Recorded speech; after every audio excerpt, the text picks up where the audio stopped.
এই সেই বিখ্যাত ঐতিহ্যবাহী বিখ্যাত এই আতানগিরি পাহাড় দেখতে পাচ্ছেন আপনারা, লালমাটির পাহাড়। মৌলভীবাজার এবং হবিগঞ্জ জেলার সীমান্তবর্তী এলাকায় এই পাহাড়টি অবস্থিত। বিখ্যাত আতানগিরি পাহাড় আজকে আপনাদের দেখাবো।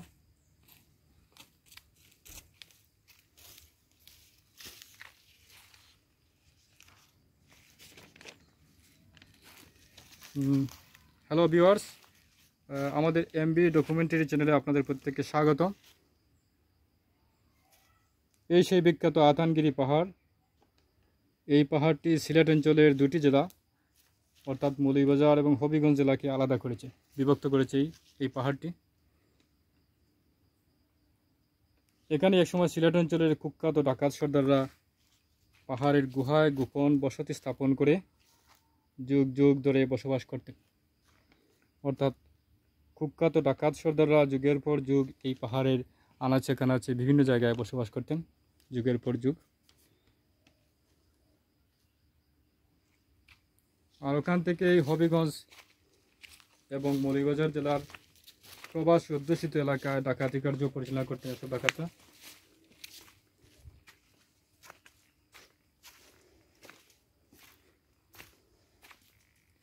এই পাহাড়টি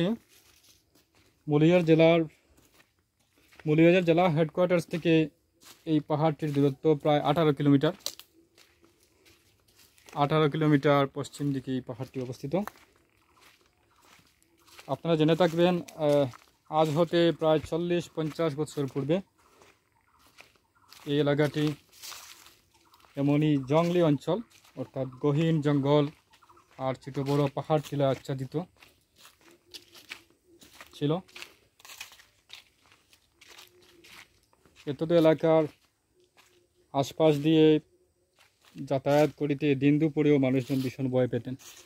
অর্থাৎ এই পাহাড়ের আশপাশ দিয়ে, আতানগিরি পাহাড়ের আশপাশ দিয়ে দিন দুপুরেও মানুষজন চলাফেরা করতে ভয় পেতেন।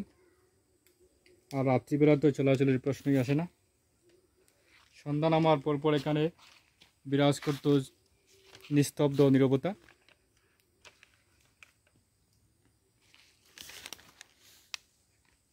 এই দেখতে পাচ্ছেন আপনারা গহীন বনের মধ্যখানে গুহার মতো স্থান। এরকম শত শত গুহার লোকেশন রয়েছে এখানে। ডাকাত সর্দাররা এই পাহাড়েই বসবাস করতেন, গোপনে চুপিসারে বসতি স্থাপন করে এখানে যুগের পর যুগ বসবাস করতেন। আর এখান থেকেই মৌলভীবাজার এবং হবিগঞ্জ জেলার বিভিন্ন এলাকায় প্রবাসী অধ্যুষিত এলাকায় ডাকাতি কার্য পরিচালনা করতেন এসব ডাকাত সর্দাররা তাদের লোক দিয়ে। আপনারা দেখতে পাচ্ছেন এই 2025 ইংরেজি সনেও এই এলাকাটিতে কেমন শুনশান নীরবতা বিরাজ করছে।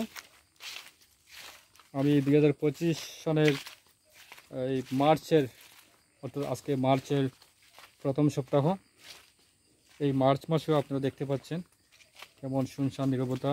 এখন বিকেল 5টা। দিন দুপুরের পরিবেশ অবলোকন করলেই বেশ বুঝতে পারছেন কেমন গা ছমছমে পরিবেশ। এই পাহাড়টি 1000 বছরের পুরনো পাহাড়, 1000 বছরের ঐতিহ্যবাহী পাহাড়। যদিও এখানে ইদানিং বিগত 20-25 বছর যাবৎ কিছু সংখ্যক মানুষের বসতি স্থাপিত হয়েছে। কিছু সংখ্যক মানুষ বসতঘর নির্মাণ করেছেন এখানে এই এলাকায়। কিছু কিছু টিলা, এই দূর দূরান্ত থেকে কিছু মানুষ এসেছেন, বসতবাড়ি স্থাপন করেছেন। কিন্তু 40-50 বছর পূর্বে এখানে কোনো ধরনের বসত বাড়িঘর বা মানুষের বসবাস ছিল না। শুধুমাত্র ডাকাত সর্দাররা এখানে বসবাস করতেন আগে। আর ইদানিংকাই এই 10-15-20 বছর বা 10-15-20 কি 30 বছর এই ধীরে ধীরে মানুষজন বিভিন্ন এলাকা থেকে এসে এখানে পাহাড় কেটে তাদের বসতি নির্মাণ করছেন আর বসবাস করছেন। আপনারা দেখতে পাচ্ছেন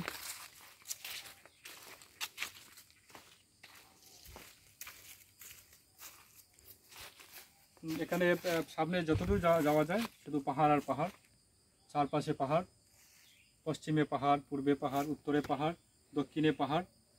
এখানে শত শত পাহাড়, অর্থাৎ এই আতানগিরি, নিজ আতানগিরি, গোয়াউড়ি তারপরে বুড়োতলা, আপার কাগাবলা, এরকম অনেক ছোটো বড়ো অনেক গ্রাম এখানে। আর এই সমস্ত গ্রামের প্রায় প্রতিটি গ্রামেই অনেক পাহাড় অবস্থিত, লাল মাটির, সবটি লাল মাটির পাহাড়। এই পাহাড়গুলা কিছু সংখ্যক অসাধু মানুষ এই পাহাড় কেটে এখানে বাড়িঘর নির্মাণ করছে, আর কিছু সংখ্যক মানুষ এই টিলা নিজেরা ক্রয় করে এখানে ধীরে ধীরে বসতি স্থাপন করছে। এতে কিছুটা এই প্রাকৃতিক পরিবেশের কিছুটা বিপর্যয় হচ্ছে বলে আমি মনে করছি। এখানে পাহাড় জঙ্গল, অসংখ্য পাহাড় জঙ্গল, এই কিছু কিছু পাহাড় এই মানুষজন কেটেই তাদের বসতি স্থাপন করছে বিগত 10-15-20 বছর যাবৎ। এগুলো প্রশাসনের দেখা উচিত বলে মনে করছি। এই দেখতে পাচ্ছেন আপনারা পাহাড় টিলা কেটে কিছু মানুষ তাদের এই বসত বাড়িঘর নির্মাণ করছে, আর কিছু মানুষজন ক্ষেতের ফসলি জমি তৈরি করেছে। এখানে বুড়ো ক্ষেত কিংবা এই শীতকালীন শাকসবজি কিংবা অপরাপরভাবে এই পুকুর খনন করছে, তাদের এই বসত বাড়ি ইত্যাদি খামার, বসত বাড়ি, যে যার মতো করে ইচ্ছে করে এই পাহাড় কেটে তাদের ইচ্ছে মতো ব্যবসা প্রতিষ্ঠান, তাদের ইচ্ছে মতো ফসলি জমি কিংবা তাদের ইচ্ছে মতো বসত বাড়িঘর, খামার তৈরি করছে। তো এই বিষয়টি আমার মনে হচ্ছে এই বিষয়টি প্রশাসনের দেখা উচিত। এখানে এই পাহাড়ের যে একটা প্রাকৃতিক পরিবেশের বিপর্যয় হতে পারে, এই পাহাড়গুলো এই এরকম পাহাড় কাটতে থাকলে একসময় প্রাকৃতিক পরিবেশের বিপর্যয় নেমে আসবে। আপনারা দেখতে পাচ্ছেন এই চারপাশে অসংখ্য পাহাড়, এখানে সব পাহাড় দেখানো সম্ভব হচ্ছে না। আপনি এখানে যেদিকে যাবেন সেদিকে পাহাড়। এটা মূলত পাহাড়ি অঞ্চল, মৌলভীবাজার এবং হবিগঞ্জ জেলার মধ্যবর্তী, এই দুই জেলার মধ্যবর্তী স্থানে এই আতানগিরি পাহাড়। আর এখানের আপনি যেদিকে যান শুধু পাহাড় আর পাহাড়। এই দেখতে পাচ্ছেন পাহাড় কেটে মানুষজন এই ফসলি জমি প্রস্তুত করেছে এখানে। এই সামনে পাহাড়, পিছনে পাহাড়, দক্ষিণে পাহাড়, উত্তরে পাহাড়, উঁচু নিচু অনেক পাহাড়, অসংখ্য পাহাড়, অর্থাৎ শত শত পাহাড়ের সমাহার এই অঞ্চলে। এটা জিনারপুর এলাকা নামে পরিচিত, জিনারপুর পরগনা। এখানে ছোটো বড়ো অনেক গ্রাম রয়েছে, যদিও আজ থেকে 30-40-50 বছর পূর্বে এখানে জনবসতি ছিল না, শুধু টাকার সর্দাররা এখানে বসবাস করতেন।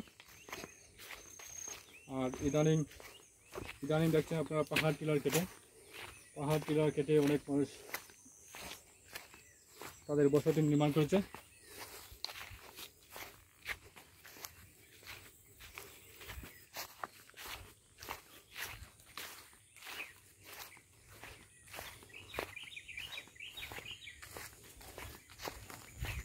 এই পাকপাকালির কিচিরমিচির শুনতে পাচ্ছেন আপনারা। গহীন বনের এক পাশ দিয়ে হেঁটে চলেছি, পাকপাকালি, বুলবুলি পাখি, টিয়ে পাখি, ময়না পাখি, তুতা পাখি, দুয়ের পাখি, আরও অনেক অসংখ্য পাখির কিচিরমিচির শব্দ শুনতে পাচ্ছেন আপনারা। এখন ফাল্গুন মাসের শেষ দিক।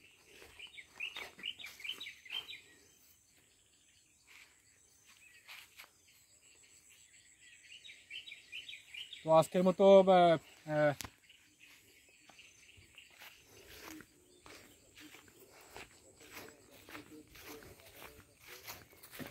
আপনাদেরকে আতানগিরি, গোয়াউড়ি, আরও বিভিন্ন এলাকার পাহাড় দেখাবার চেষ্টা করলাম। এই দেখছেন অনেক পাহাড় ইতিপূর্বে অনেক পাহাড় কাটা হয়ে গেছে, আর এখন অনেক পাহাড় আছে, অনেক পাহাড় আগের অবস্থানে রয়েছে, আর কিছু কিছু পাহাড় কেটে ফেলা হয়েছে।